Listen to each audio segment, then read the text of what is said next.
Hello and welcome to another video on my YouTube channel. My name is Joris and today I am here with a video about 5 retailers that are noted on the EU or on the UK stock market. And you might ask, are there actually retailers in Europe? And yes, indeed there are. We have actually a lot of retailers on the European continent. And first off, I'm going to talk about Carrefour, which is noted on the French stock market.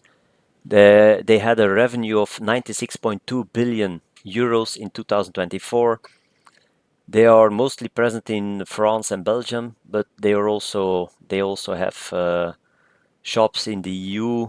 They are leaving actually Italy, and they also have shops in Latin America. And in 2012 they left the US because they failed there. Then you have Ahold Delhaize with a revenue of 89.4 billion euros in 2024. They are also mostly present in the Netherlands and Belgium, but also in the rest of Europe. And in the US you have Food Lion, and Food Lion is more or less responsible for 1/7 of the revenue of Ahold Delhaize, so not insignificant at all.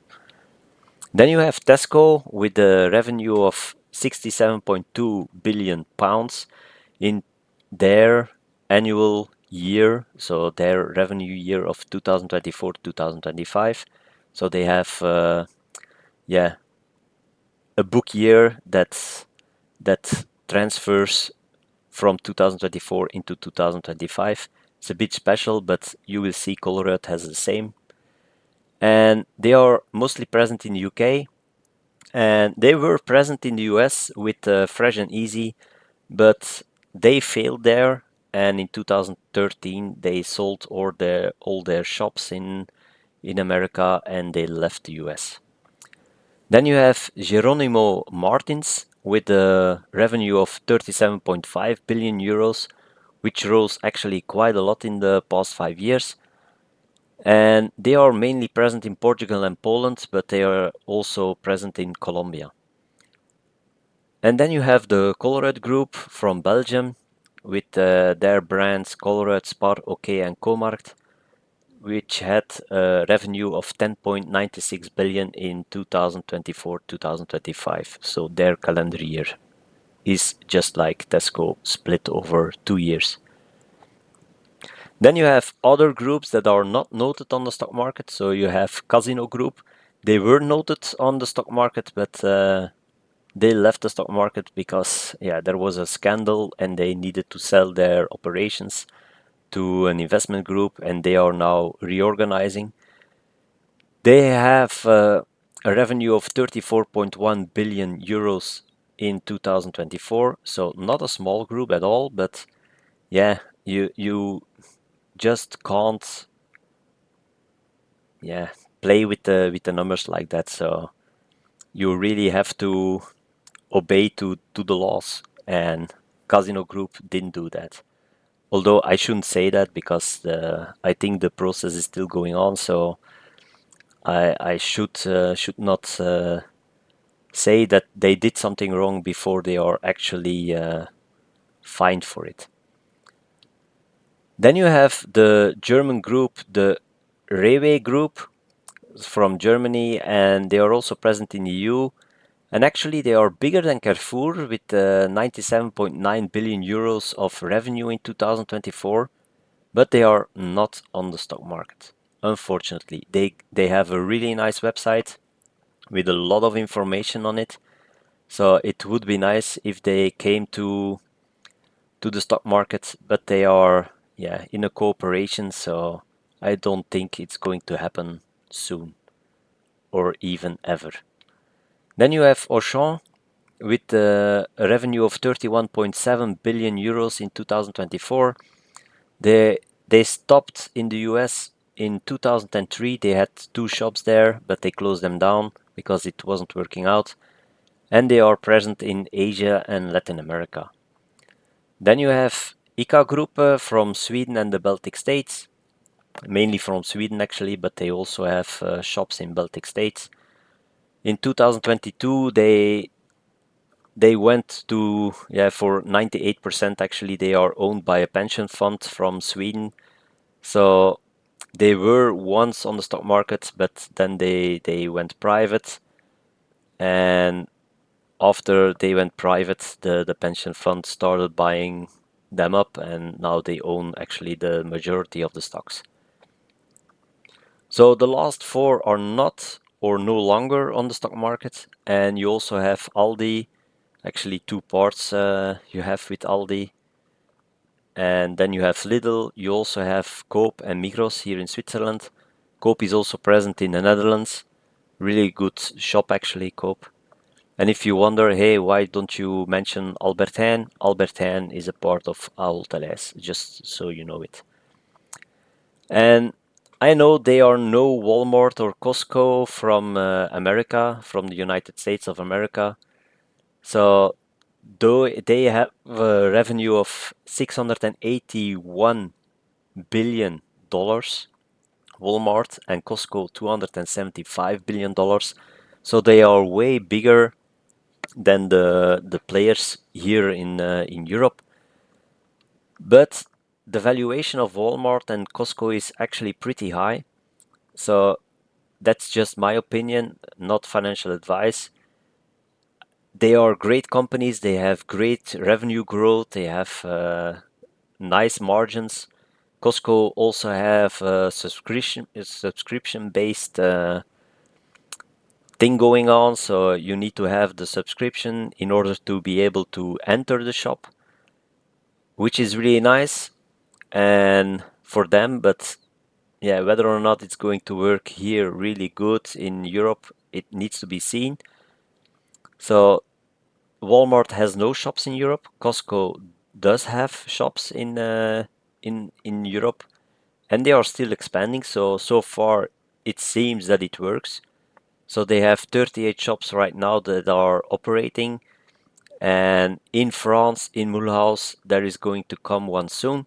That is really close to the Swiss border, so a lot of shops in Switzerland are now panicking a bit that they are going to lose a lot of clients.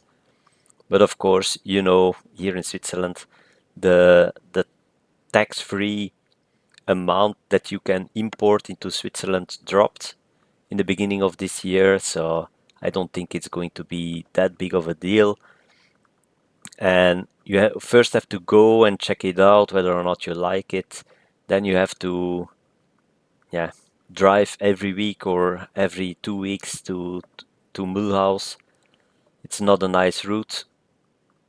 That's my opinion, but yeah, it's I'm not a big fan of Costco coming to Europe, but I'm glad that Costco is coming to Europe because it gives an incentive to other shops to keep their prices low. And especially here in Switzerland, the prices are really, really high. That's of course because there is a lot of yeah, employees that need to be paid as well. I know that, but on the other hand, it's really expensive here in Switzerland. So Walmart isn't coming to Europe yet. I don't know whether or not they are planning it, but Costco is. And I need to say, Ahold Delhaize is one of the only retailers that is also in the US, and they make up 14% of the revenue of Ahold Delhaize. And Food Lion, they have 1,100 supermarkets in 10 states, so it's not a small chain there. Okay, their revenue is, I believe it's 14.7 billion euros, so it's a bit higher than in dollar, but yeah, it's not a small chain compared to Walmart and Costco. It is, of course, but I don't believe Food Lion is going away there soon. And they are already present there since 1973, I believe. So in that regard, Food Lion started from Delhaize because Delhaize has a lion in its symbol, and that's why it was called Food Lion when they started in the US. But okay, enough about that. Let's go on with the first company. And the first company is going to be Carrefour. So we have the ticker CA.PA from Paris, of course, and the ISIN code for Carrefour. So if you want to look up the stock, you have all the data here. You can also see here the graph of the past 5 years, so down 6% for the past 5 years. And since its top in 2022, it is actually down around 38% from its top to its current price. So the current price right now is 12.98 euros. The dividend that they pay out is 1.15 euros. The dividend yield is an astounding 8.86%. The earnings per share, unfortunately, was only 0.90 euros in 2024. And the PE ratio, by saying that, is 14.42. But you see here another number, 27.6, and I will get to that in a few seconds. The payout ratio is 128%, and you know that I don't like that number at all. I want to have it at 60% or below, so 128% is for what I want to see. Then you have the return of capital employed, 6.5%, which isn't too bad, but not great at all. I am not great as well, but it's okay. Then you have the return on invested capital, that's 5.5%. Most of the time, the return on invested capital is always going to be a little bit lower than the return on capital employed. So that's not abnormal that you see an ROIC of 5.5% then compared to 6.5%. You have the positive points, so they are number one in Europe if you don't count REWE from Germany. They are also digitally active and really successful there. Their debt is relatively high, but I must say for all retailers, the debt is relatively under control. Their debt equity is around 1.3 for most of them. For Carrefour, it's 2.05, 2.06.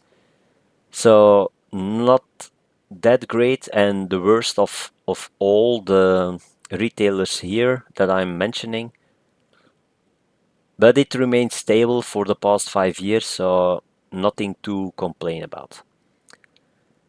Then the negative points, I already mentioned it, the earnings per share for the past 12 months, so the trailing 12 months is 0.47 euros. So it was 0.90 euros in 2024, but for the trailing 12 months, it's 0.47 euros. So not great at all.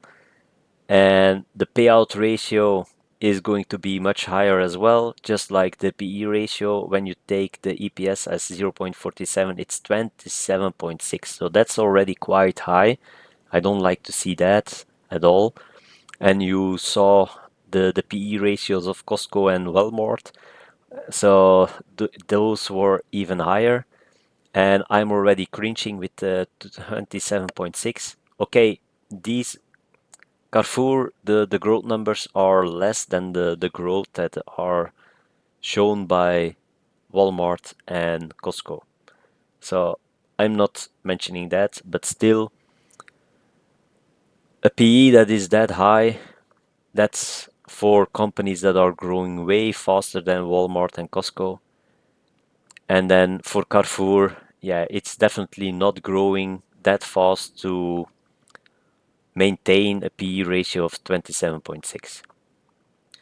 You also have margin pressure, but actually you have that in all retailers because they are all competing against each other and they are restructuring as well. So they are selling off their branch in Italy, which is a great decision.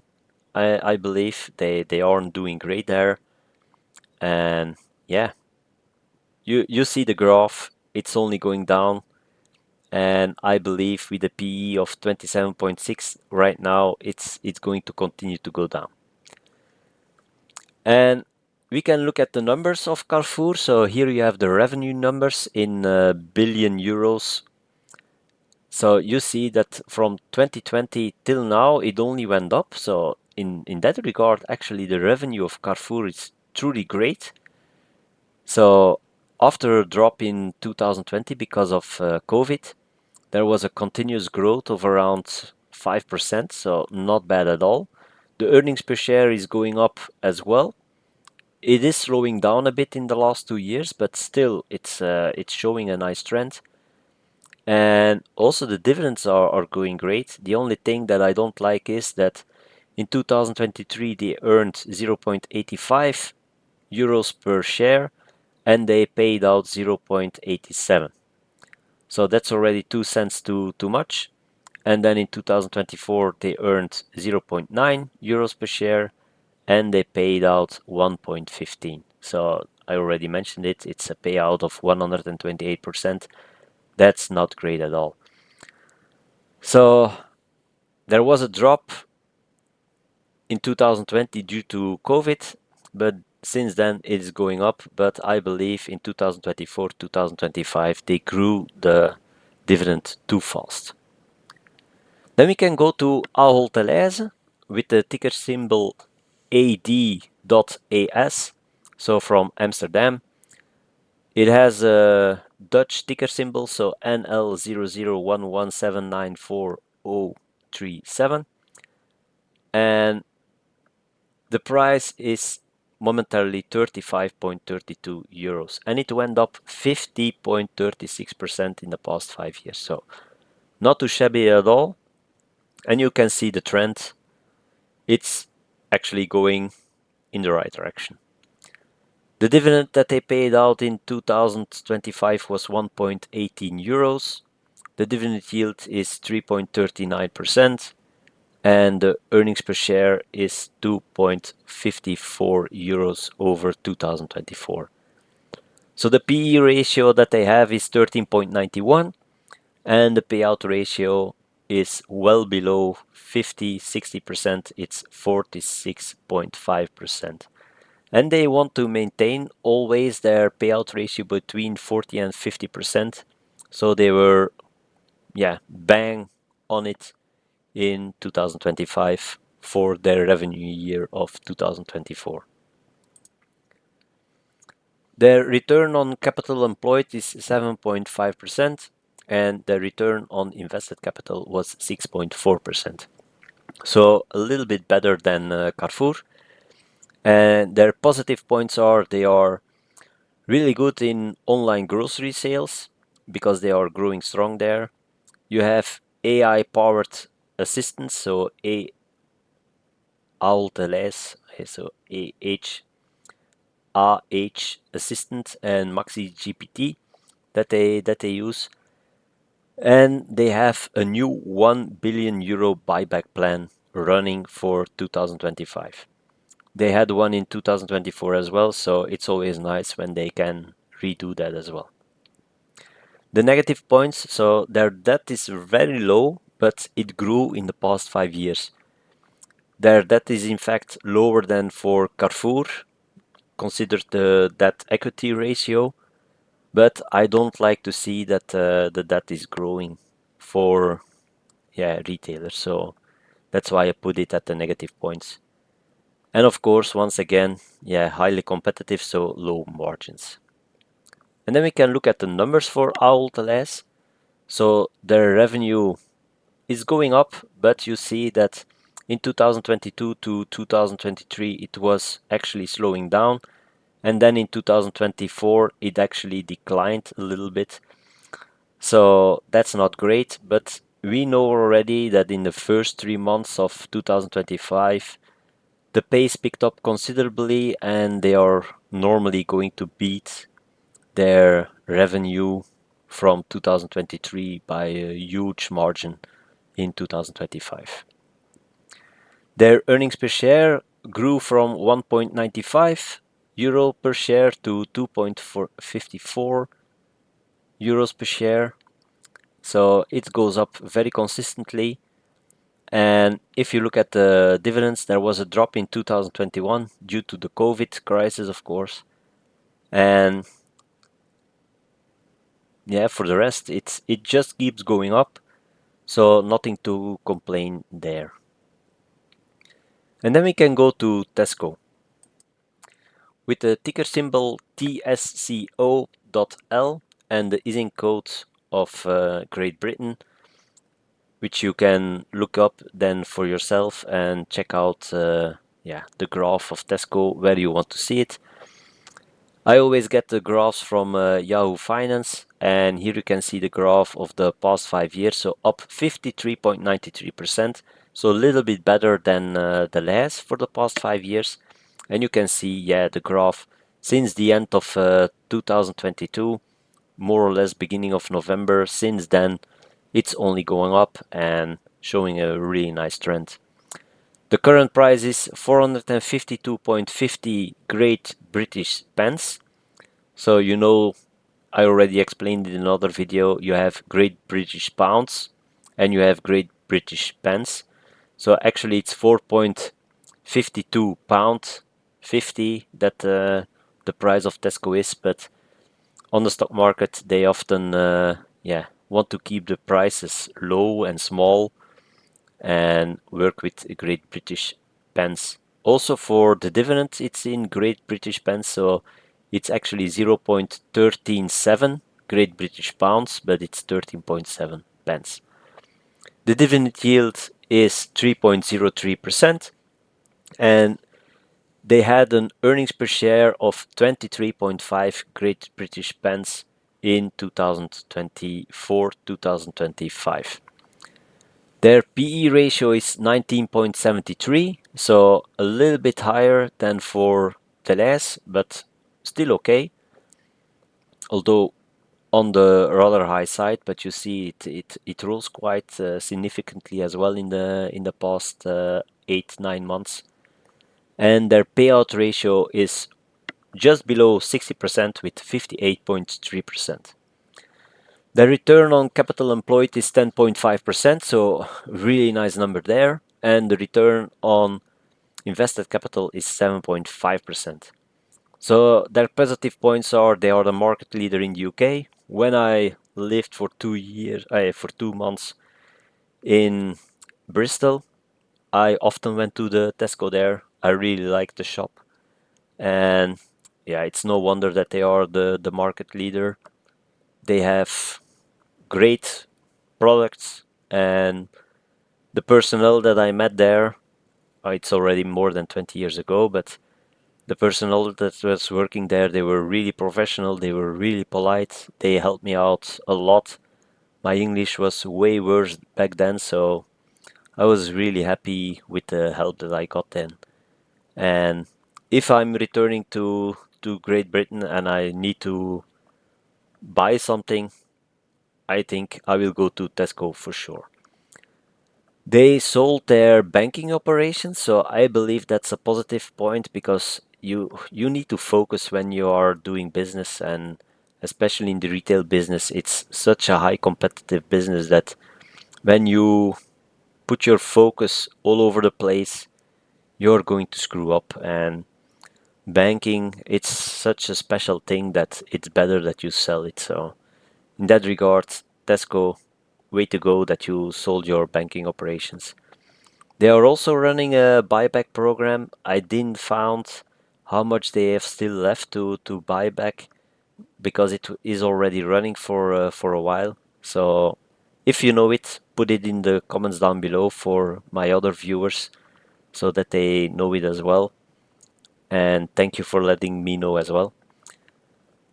They have a low debt and they are actually decreasing it further. So that's something that I really like to see. And in that regard, in my last slide, I'm mentioning Colruyt and Delhaize as potential buys, but Tesco is definitely worth to look at as well.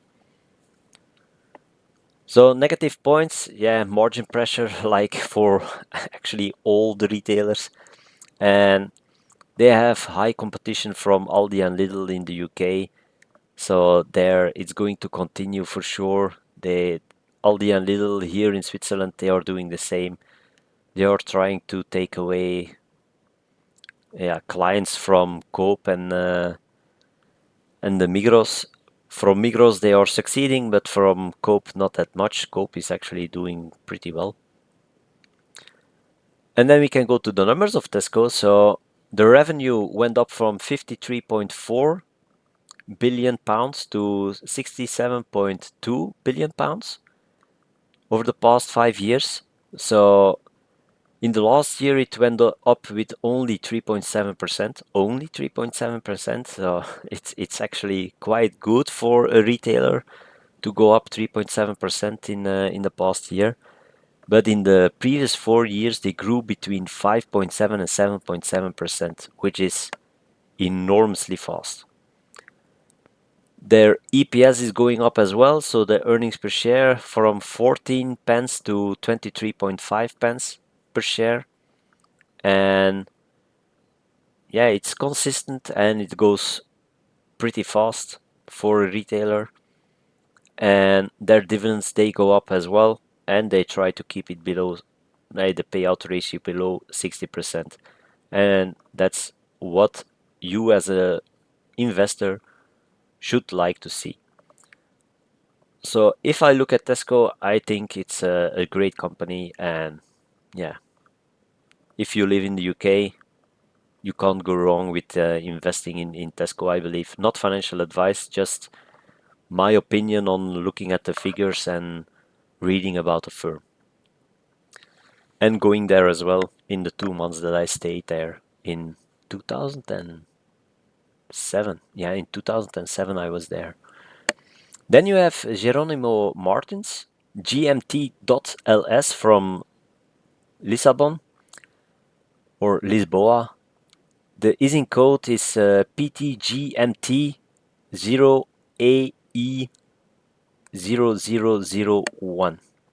Really strange ISIN code, but yeah, if it works for Portugal, it works for me too. And here you can see the graph of the past 5 years, up 55.35%. Actually, the most of the growth came in 2001, 2022.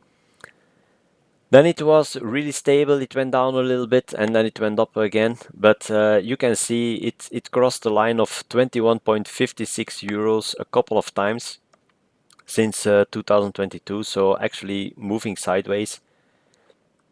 And the reason I'm going to mention at the end of this slide. So you have a dividend of 0.59 euros in 2025. It's actually the first dividend that they started paying. And their dividend yield as such is then 2.74%. Their earnings per share was 0.98 euros in 2024. So their PE ratio is momentarily 22.08, so rather on the high side, even higher than Tesco. But you will see they are also growing a little bit faster in revenue. Their payout ratio is just above 60%, 60.2%, but still okay actually. Their ROCE is 12.5%, so really nice number there. Also the return on invested capital is 9.9%. A lot of investors want to see a return on invested capital of 10%, so they are really close. And the positive points, they are growing fast, they have strong return on capital employed and return on invested capital. And they are present in Portugal, Poland and Colombia. And those countries are growing fast. So Poland is one of the strongest growers in Europe. And Colombia, yeah, it's the land is actually recovering and growing quite well. And Portugal, yeah, they have a lot of inflow of retirees from the rest of Europe who are going to live there, and they spend a lot of money for their food there. So that's also good for Jerónimo Martins. Their negative points, actually in the first quarter, their results were slightly below the expectations. So the revenue was just below what the analysts were expecting.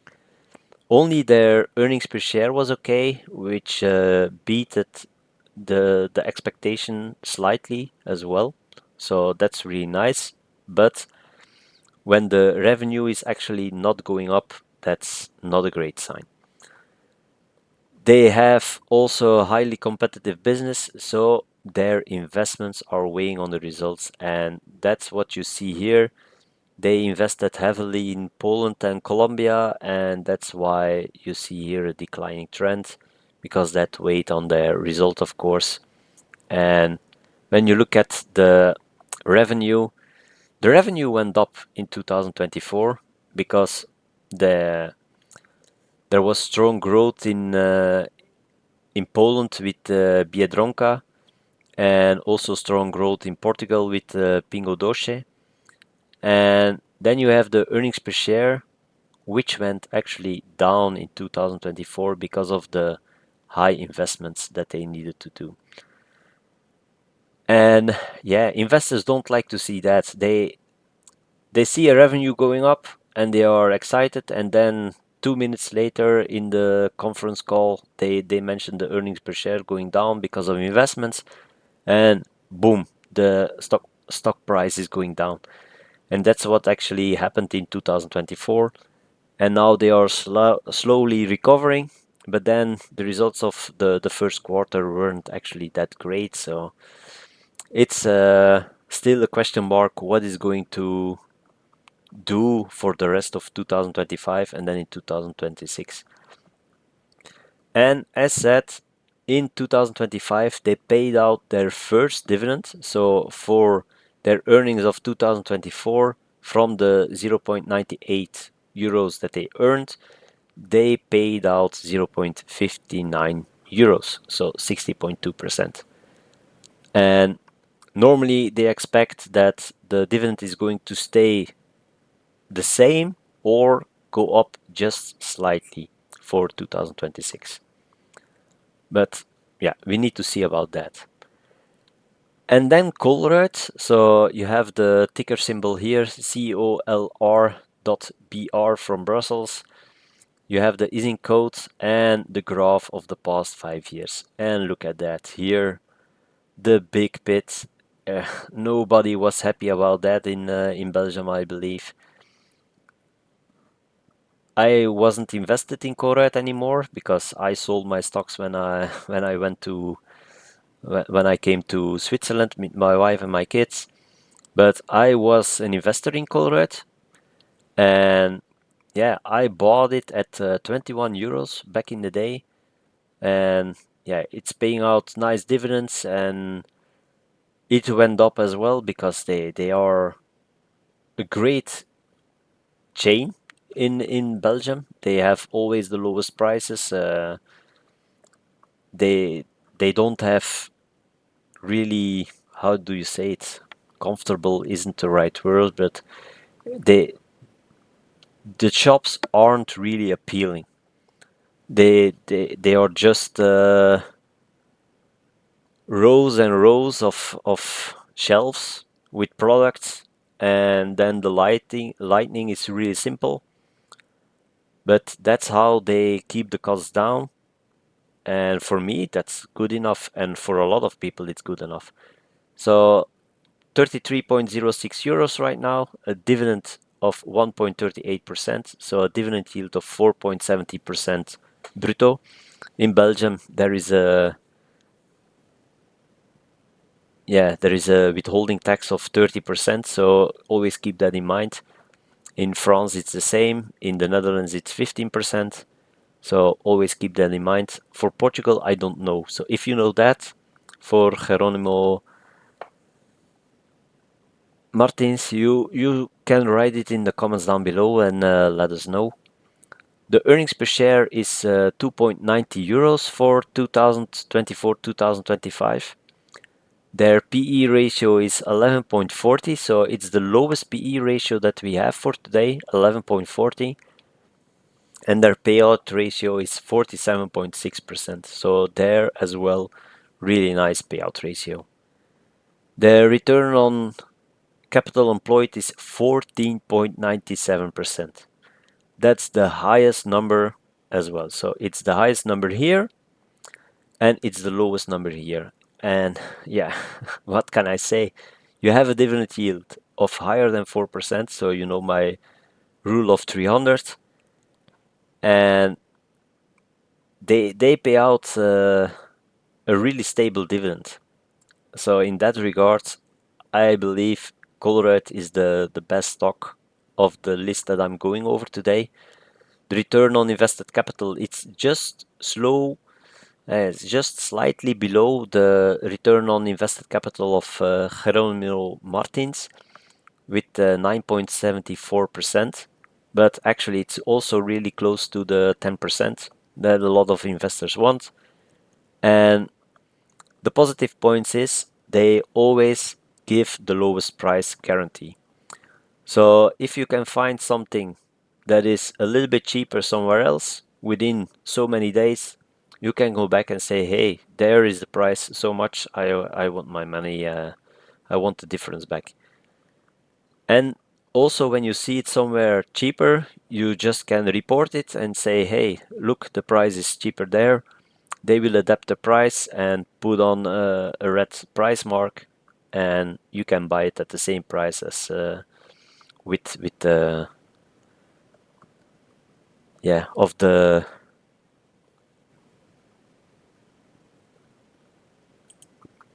other shop.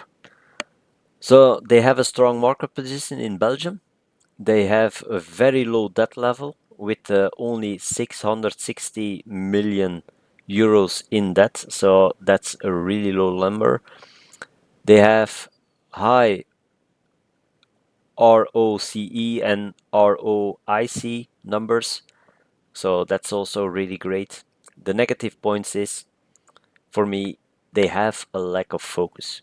So they have stations where you can tank fuel, so fuel stations. They offer their energy services not only with fuel but also hydrogen and e-charging for cars. Luckily, they stopped with Colishop and they also sold their share in Dreamland and Dreambaby.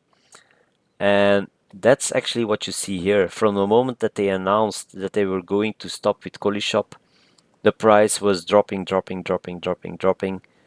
Then they also were talking about splitting of Dreamland and Dreambaby, and a lot of investors were, hey, what is going on? That's not great. A lot of people are going there. But actually, Colruyt knew what they were doing.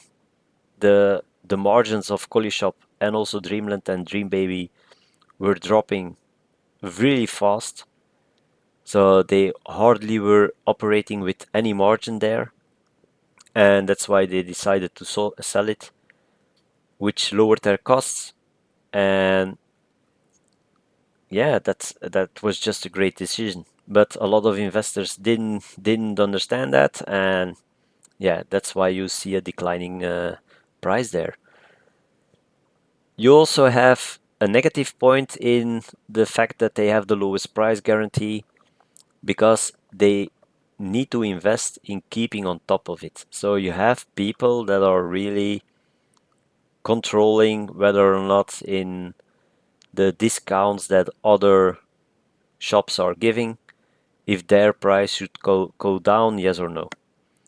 So you have to employ people for that, and that costs money as well. And when people come and complain because they didn't have the lowest price 2 days ago, you also have to keep calm, remain calm, and just pay them the difference back. But I must say, when we are in Belgium, we go to the Colruyt, and the people there that are working there, they are just great, and they don't complain. They, yeah, they just great people, just like the people in Tesco. So nothing to complain about. And we can go to the numbers then from Colruyt. You see here the revenue growing slowly, but you also know that they were splitting off Colishop, they were closing down Colishop and they were splitting off Dreamland and Dreambaby. So that had an impact on their revenue as well. Sadly enough, actually, in 2024, 2025, the difference with 2023, 2024 was only 1.09%. So their growth is actually really slow. It was the same for Delhaize in 2025 compared to 2024, and now they are picking up again. Colruyt is saying that they are also selling more again, but yeah, the growth isn't great. Then it's better to go to Tesco or to Jerónimo Martins if you want to invest your money. So I need to say that I like Colruyt a lot. It's my favorite with the REC and the ROIC together with the PE ratio. But if you look at the revenue, Tesco and Jerónimo Martins are better. Earnings per share is going up slightly year on year on year. But yeah, if you look at it here, it's 4%, then it's a little bit lower than 4%, a little bit lower than 4%, and even lower than 4%. It's always 1 cent, but if it's always 1 cent and the year before it was 1 cent higher, that means that your percentage goes down. And that's actually the problem of the AI sector now. They are still growing at an enormous pace, but percentage-wise, they are dropping. You see it in the numbers of Nvidia. It was 40%, then it's 35, then it's 30, then it's 25, then it's 20. Next quarter they are going to grow around 12%. So it's still huge amounts of billions that are added to the previous revenue. But if you calculate then the percentage of that growth compared to the bigger number of the previous quarter, yeah, the percentages are going down, and suddenly investors are going to say, hey, your percentages aren't great anymore for growth, so I'm just selling you. And that's when the market is going down, and yeah, it's either this quarter that's going to happen, or it's going to be next quarter when investors are really going to yeah understand that. And now they seem to be happy with the results of Nvidia. I think they were great, the numbers. Nvidia is a great company, but it's just a numbers game on the stock market. And percentages going down, that's never good for stock prices. And here you can see the dividends over the past 5 years, or their past 5 book years. And yeah, you see a drop due to COVID, of course, from 2020, 2021 to 2021, 2022. Then the year after, you see a huge jump, but actually there was a special dividend paid out with 0.8 euros. So that's why there is a jump here. But actually, that was calculated, so you can say that it was the normal dividend was a little bit higher, and then you had an extra dividend coming. And then, of course, the past 2 years it was 1.38 euros. Also, this year it was 1.38 euros that was paid out by Colruyt. So, the conclusions: European retailers, as most companies in other sectors, are cheaper evaluated than their US counterparts. They are reliable dividend payers. Okay, Jerónimo Martins just started, and Carrefour has a way too high payout ratio with 128%, even higher right now if you calculate it with the earnings per share of the trailing 12 months. And which one is buyable now? I already said it more or less. It's a great question, but I like them all except Carrefour.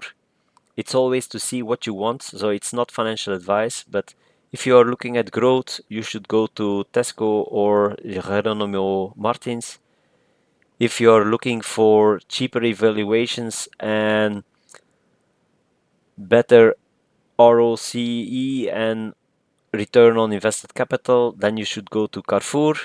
Also, Le Chat, the AI chatbot of Mistral, went for Colruyt because of the higher ROCE and lower debt that they had compared to all the other ones. So he also considered, Le Chat was also considering the debt level.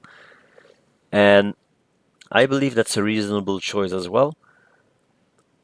But in my opinion, that is for all 5 companies reasonably under control. And it's the highest for Carrefour, and then you have the other 3, and then Colruyt with the lowest one.